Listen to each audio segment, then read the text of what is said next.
আমরা জয়ী হয়েছে বলছি না, কিন্তু আমরা বলছি আমরা বাংলাদেশের জনগণের আস্থা অর্জন করেছি। জয়ী হয়েছে একথা বলতে চাই না, যে বাংলাদেশের এই কথাটা আমি প্রতিনিয়ত বলে যাচ্ছি, বাংলাদেশের যে কোনো কঠিন সময়ে, যে কোনো ক্রান্তি লগ্নে বাংলাদেশের মানুষ বারবার বাংলাদেশ জাতীয়তাবাদী দলের উপর আস্থা রেখেছে। এবারও সেই কাজটা বাংলাদেশের মানুষ বাংলাদেশ জাতীয়তাবাদী দল এবং তার নেতৃত্বের উপর আবারও আস্থা রেখেছে।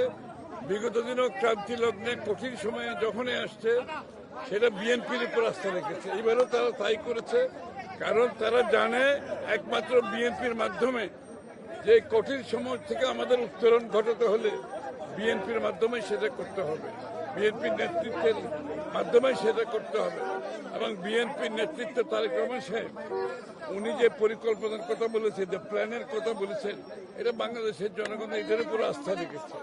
আমরা জয়ী হয়েছে বলছি না, কিন্তু আমরা বলছি আমরা বাংলাদেশের জনগণের আস্থা অর্জন করেছি।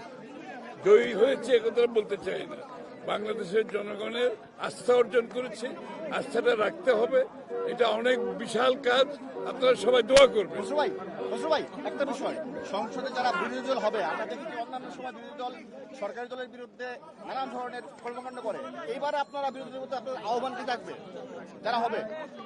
আপনার রাজনৈতিক শিষ্টাচারের মাধ্যমে যত বেশি রাজনৈতিক শিষ্টাচারের মাধ্যমে আপনি আপনার রাজনৈতিক কর্মকাণ্ড পরিচালনা করবেন, গণতন্ত্র অত শক্তিশালী হবে।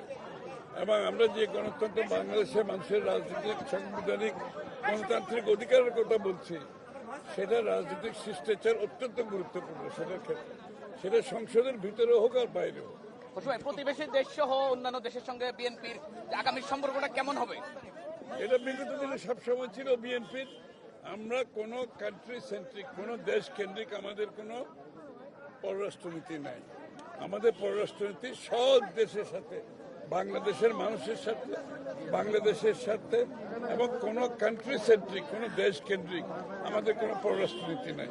Thank you.